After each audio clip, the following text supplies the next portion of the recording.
first advice, what will you say to the people who wanted to come to UK? What would you say to them about the visa process in the country, in back home? Any quick advice you want to give them? I would say start early. You know what you want and start early, because time is a really challenging factor in all of that. There are lots of deadlines that you have to meet, and there are time stamps to it. You have to do health assessments and all that. So start early and also ask questions. Don't always assume that you know what you're doing. Find the proper channels to ask questions. These channels are made available for you. And of course, I know it depends on the kind of visa you're coming with, but if you're like me that came in with the student visa, the school that you are applying to, there are lots of platforms that are available for international students to seek assistance. Call these numbers, send those mails, ask these questions, and you would definitely get an answer that would help you with the process. Yeah. Thank you. Now, the second thing I would like to ask is, when people are in their own countries, like home, they have a different understanding about the UK. And when they come here, they have, because UK is totally different than that understanding, what this they watch in the movies and other social media platforms. What advice would you like to give them? How can they make sure that they know the reality of that real UK? Yeah, UK is an amazing country. It's a beautiful country. I don't know where you would be coming from. I don't know what your home country is, but judging from where I'm coming from, there are lots of changes and positivity here in the UK. You have the opportunity to go into a lot of things and excel. The ground is leveled for everyone. But another thing I would like to tell you is this: it's not as easy as we make it look like from our home country, because when you're in your home country, I could remember back home, it's more like we build a lot of castles in the air. Once you come, you tell yourself, once you come 2 weeks, I get a job, I start working, I do this, I plan for my vacation, it's not always like that. The process is not as easy as you think. You have to put in work. This UK is a very regulated country, and whatever you get, that means you deserve it. So don't think because you hear that there are jobs everywhere, that employers are going to stand by the airport asking every immigrant that comes in, I've got a job, do you want a job? No, you have to work for it and prove that you are the right person for these jobs. And I mean, it all just adds together. It's a process, baby steps. And I mean, with time, you start seeing the benefits of that decision you made. So you have to work hard to get a job and then work more harder after getting a job. Yeah. It's not that easy. Yes, definitely. Now, the next question is about, what advice will you give to the people who are coming with their kids or who are planning to come with the young kids? What advice will you give to them that they should prepare themselves for these challenges? Maybe one or two challenges, what you can think of. Well, my advice to anybody wanting to come with your kids is, if it's possible for your partner to come with you, please come with your partner. It's always easy to have two people taking care of the kids in the UK than one. It's really hard. It's hard work. You're having to manage yourself, the home, the children. And again, just know that it's with children is radical. It's not always the way you plan it. Something could just come up in the midst of your perfectly planned out day, and someone is sick, someone falls, or the school closes because of some unforeseen circumstances, and you'd have to make adjustments. So just be able to just take up all of these things and still remain calm while maintaining the home. It's not easy, but like I said, if you have the opportunity to come with your spouse, if that is on the table, please make sure you come with your partner, because one person with kids is definitely not easy. You are saying it's hard, but deep inside you, it is much harder. Coming with the two young kids, Yeah. and you going to the lectures, dropping them at the daycare, at the school, picking them up, and breakfast, dinner, and all that. So it's not that easy. It's very difficult. So, what advice will you give to the parents about registering to a school or finding a school in the UK? Oh, well, I have to start early. and then ask questions in cases where you're not cleared on. Also, you can also walk into the council office to ask these questions. And wherever you are in the UK, the council of the area, the council that manages the area where you stay, because UK is fashioned in a way where every area has its own council. I stay in the Salford area, and we have the Salford City Council. So if you are not cleared on anything, and it has come to a point where you practically have no other person to ask, or you have some information that you really do not understand, call these councils. They have their numbers. Google it. You find the numbers there. You call them. In fact, when you start staying in the area, they are going to start sending you the council tax. As a student, I was able to not pay this council tax because being a student, you're not expected to pay the council tax. So it was waived for me until I am done with my studies. But when you get these letters from the city council, you have their numbers there. Start early to register your children in school, because it's not something you get a reply immediately you register. You could be lucky to get a reply as soon as you register, but most times it takes a while. So start early and ask questions. Now, earlier you mentioned about the daycare and 15 hours free for the child about 3 years. How somebody can find out about that? How can they get that information that they are eligible or not? Do you have any ideas? The information is there in the council website. Once you register a child, in fact, once you register a child and you put the date of birth of the child, they let you know whether the child is eligible for a school year, whether the child is eligible for any benefits. All of those information just comes up. Meanwhile, most of these daycares are private institutions. They are not governed by the Salford City Council. So you don't have to apply for daycare via the Salford Council website for a child. You just have to walk into the daycare, most of the daycares, and tell them you want to have your child enrolled on so and so day. They find out if there are spaces, and then you do all the processes that is involved and get your child started with the daycare. So what this daycare does is that they just claim these benefits directly from the council by virtue of having your child's birth certificate stating that your child is up to this age. And even if you want to extend beyond the 15 years with the daycare, that option is also available. All you have to do is just to pay for the extra hours that are added on top of the 15 hours, while they claim just the 15 hours for your child. Yes.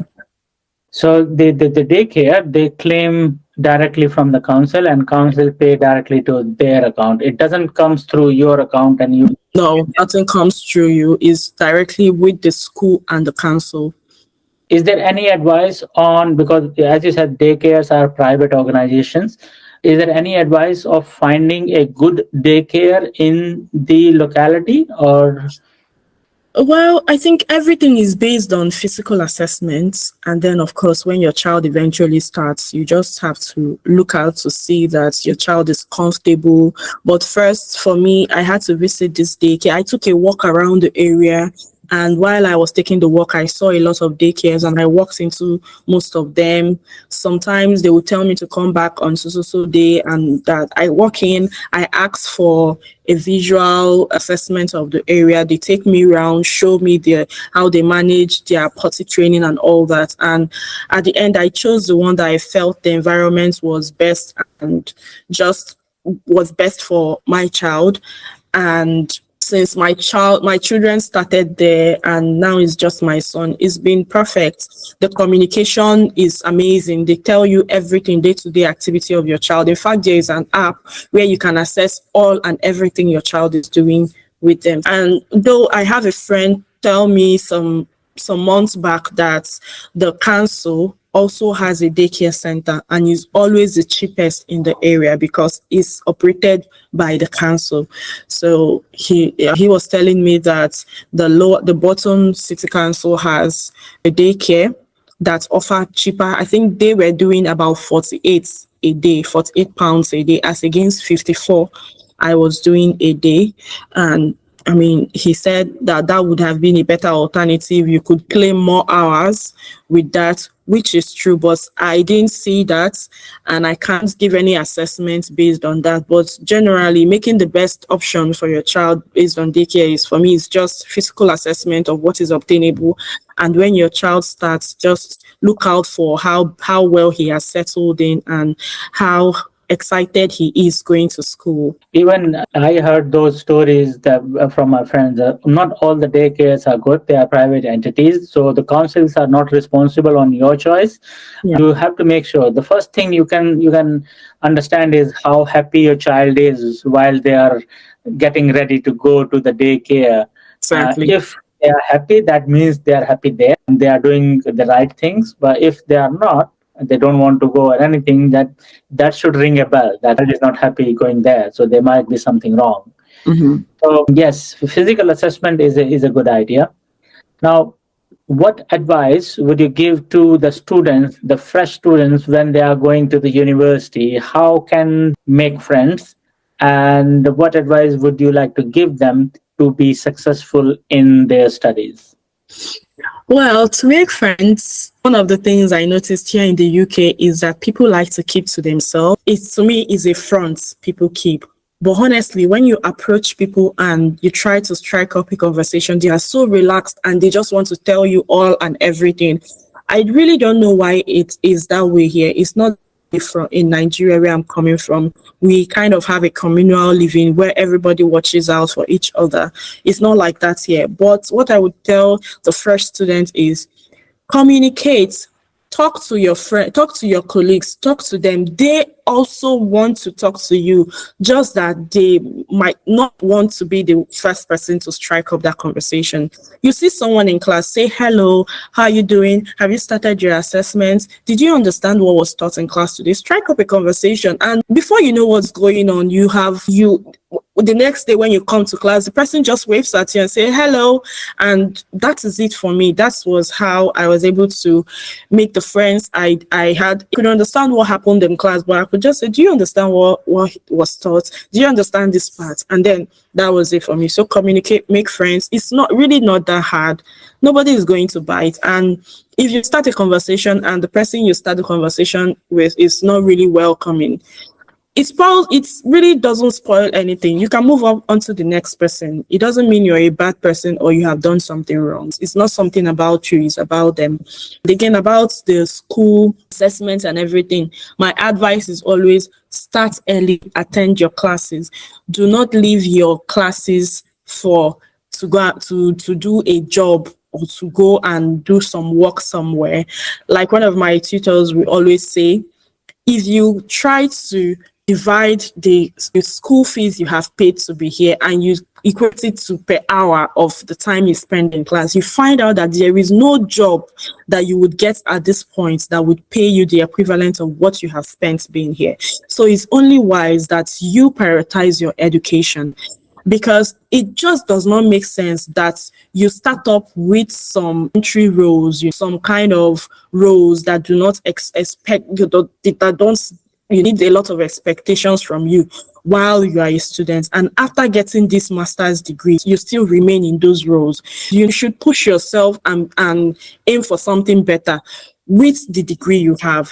For you to be able to do that, you have to understand the degree you have, come to classes, understand these modules that are being taught, be the best in what you study. And it's just for a while. After the phase of the studies, if you put yourself out there, you're going to get something better. So that's my advice to them. Very well said. As per my understanding, the people who are making videos on social media and even on YouTube, and they are saying there is no jobs available and there is no point coming here, those are the people who never go to the lecture and they are just Thank you. focused on job and job. They don't Yeah. understand what they are going to learn in the school, in the lecture, and how that will contribute to get a job, get a good job, maybe at later stage. So their preference is get a job as soon as they land in the UK. And as you mentioned, no recruiters are standing outside the airport and trying to grab you from there and take you to the market or take you to the organization that sit here and do the job. No, Yeah. it's not what's happening. What is your advice for getting a job what is the best way, what you have learned, what is the best way, how, let me put it again, what advice will you give it to the people who are searching for a job over here, and maybe what steps you can tell them? If you do this, this, and this, it is highly likely that you will get a job very quickly. Well, for me, at first, when I started looking for jobs, I was in the general job search market, the CV library, the Indeed. Those are amazing platforms to search for jobs and to get lucky and land the job there. They are amazing platforms. But I had to sit down and think about it. There are platforms that tailor jobs for university students, that the jobs you're seeing there are peculiar to what you want, the part-time, and knowing that you are a student, an international student. And the university made some of these platforms available to us. We have the Unitems and the Handshake been registered on these platforms, and honestly, the job roles I see there, just that I most of before now, some of the job roles I have been applying, I haven't been doing the writing, but you see that these job roles are just perfect for the condition you have to work as a student. And most of these jobs, most of them come from within the university, you see, and also we have graduate roles that you could also apply. These are entry roles that are very favorable to you as an international student. And another one I would say is, of course, we've talked about the CV. Make sure that you're doing the right thing with your CV, because the CV is only document, the CV and the cover letter is the only document you have that you would use to initially sell yourself and endear yourself to the recruiter. So if you don't do it right, you're most likely not going to get to the second stage of the interview. These are the few advice I would give to people looking to apply for jobs as an international student. Again, sorry, LinkedIn, you have to sell yourself on LinkedIn. LinkedIn is an amazing platform, and most times some of these recruiters, they ask you to put in your LinkedIn name or link on the job application platform. It helps. It just takes the recruiter straight to your LinkedIn page, and they are able to see your social media footprints, who you are, what you're doing, and just the kind of person. Gives them some form of information of who you are and what you are about. So I would say, as an international student, use this platform. If you're in class, take pictures with your tutors, take pictures with colleagues. If you're sitting in a class and you're able to take a picture of what is being taught, take it, write something on LinkedIn and post it there. Tell people about your experiences, put it out there. And then take courses. You take some certification courses on LinkedIn Learning. It would help you. You post the certificate on your profile. All of these things will help you to secure the desired role that you're looking out for.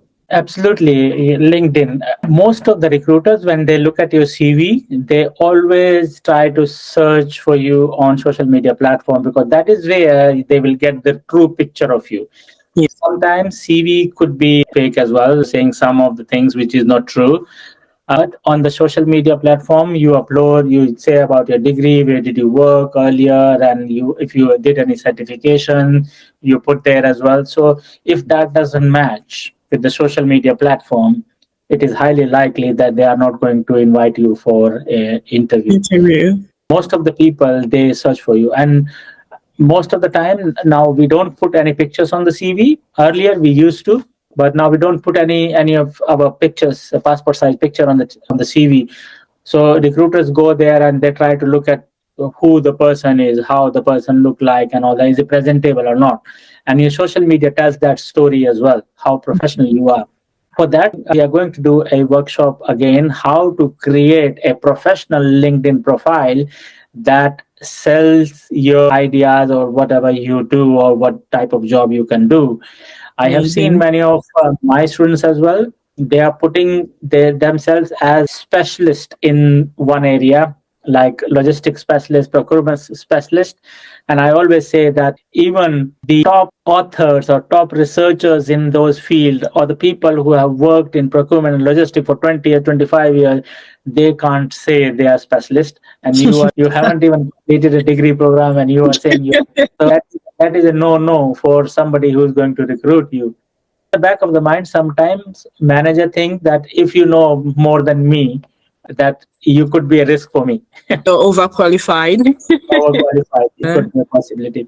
One last question: what will be your advice to the people who just arrived or arriving, and they just focus on the job market instead of their studies? What is your advice to them? I think you are preparing yourself to be doomed, honestly, because at first you would think that you are doing the right thing, getting all the money is all about the money. I know there are lots of sets and everything, but you should actually find a balance to these things. Prioritize your studies. I always tell people, prioritize your studies. There is a great distinction between someone that actually attended her courses or his courses in class, understood these modules, and you that never actually paid attention to your courses. And these recruiters, they would know. Yes, in the meantime, the year you're having this your study, it could feel like you're the one cashing out, making the money and everything. But after the studies, the job market is more favorable to the people that know their onion, that know actually what they're about. Yes, it's an entry role for most people. Recruiters are not actually looking for people that have had the experience or whatever, but during the interviews, they would know the ones that really understand the roles that they are applying for and the ones that do not. And most of the time, you find out that the ones that don't even attend the class, the ones that remain in some kind of roles over and over. And then you come, and I've been in the UK for 10 years and I have been doing this kind of, and you're like, really, why haven't you thought about upskilling? It's for me, I say, don't do it as your education, even as you try to make the money. With 20 hours, you can comfortably do 20 hours and still go to school. You can choose a job that runs 10 hours a day. You do it for 2 days and you come to class and do it and engage in your studies. I have seen many students who stuck in the loop of doing jobs, a couple of jobs at the same time, and they stuck in sometime cash in hand jobs as well. And because of job, they don't go to the university, they don't attend the lecture, and they don't learn. And what happened with them, most of them has to go back to their home countries after a certain period. Why? Because they didn't learn. They don't know how the UK companies operate, how the businesses operate, because they didn't learn. They were doing low skill jobs where they are not learning much. And at the end of the day, after the degree program, even though they have passed by hook or by crook, and you know what I mean by crook, they have passed writing, asking somebody to write assignment for them, paying for the assignments and all that. After some time, when they get the degree, they still don't get the job, because degree is not something which tells that you are the right person for the job.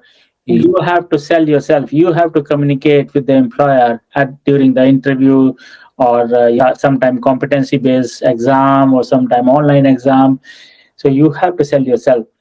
And if you can't, because you didn't learn anything, end of the day you have to go back, and that's what is happening. And again, those are the people who are saying there is no jobs available, where the jobs are there. Now I think it is very early to ask you this question, but I will still ask you, based on your understanding so far. Maybe you might have heard something from the friend circle that this person got sponsorship or that person got sponsorship. What is your understanding about sponsorship so far in the UK? Are people getting it or not getting it, or is difficult or whatever? Just understanding. Oh, well, sponsorship, obviously, it means that a company has decided to make you remain in the UK even after your say, student visa expires or your post-study work visa expires, and is a great thing mostly for internationals. In fact, that is what everybody aims for, to get an employer that is willing to sponsor their stay in the UK. Well, yes, the truth is a lot of people have been complaining and just saying there's so much negativities about the UK immigration rules that have just been, there are lots of limitations to it now. But in all that, there are still companies that are sponsoring their employees. I have had friends that have been able to secure this kind of job roles and have gotten this form of sponsorship. So it's something that is obtainable. It is something that is there. It's something that you can get. But I think that these roles, they are roles that have some form of high demand. Of course, you're going to form of sponsorship, then you should be doing a kind of job that you are contributing to an appreciable level to that company. So to get such role, you have to upskill and you have to be conversant in that area of that role. So my advice is this: if you're aiming for such role or such sponsorship, you have to first of all do a research on the expectations of that kind of role. You can go on Indeed, you go on CV Library, you check out to see this kind of roles that are able to pay. I think roles that pay up to 28 to 35,000 per annum.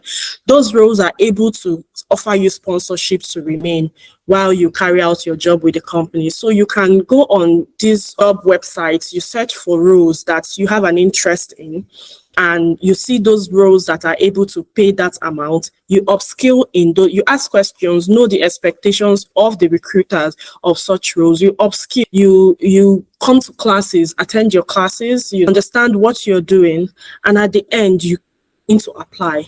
You might not get the yes at the first go, but if you just keep up to it, keep doing it, one day something good will come up. And once you have got, a friend told me that the in the UK job market, it's just about getting the first job. Once you get the first job, every other follows. You have the experience. Everybody wants you. She studied in Salford, I think finance and something. She came in 2022. She finished and she said after that it was a bit difficult, but she got a job with Lloyd's Bank, and immediately it was a contract job. Immediately they converted her to a permanent job once they saw that he was very good at what she was doing. And after a while, she just said, let her try. She just told herself, let me just try to apply and see. And she got 3 offers at the same time, just because she already had the experience they were looking for. So it's just to get the first job. Once you get that first job, every other thing is a walk in the park, really. I think that is why most of the people are focusing on just to get job as soon as you land here. That could be one of the reasons. All right, Ali, it's been really nice talking to you today. And the conversation with Obiageli has been so deep today. And because of the conversation, it stressed too much with so many advices from Obiageli. And at the same time, a lot of deep conversation about kids in school, about daycare, about school, about the job, about sponsorship, and so many other things. And her experience from Nigeria to here.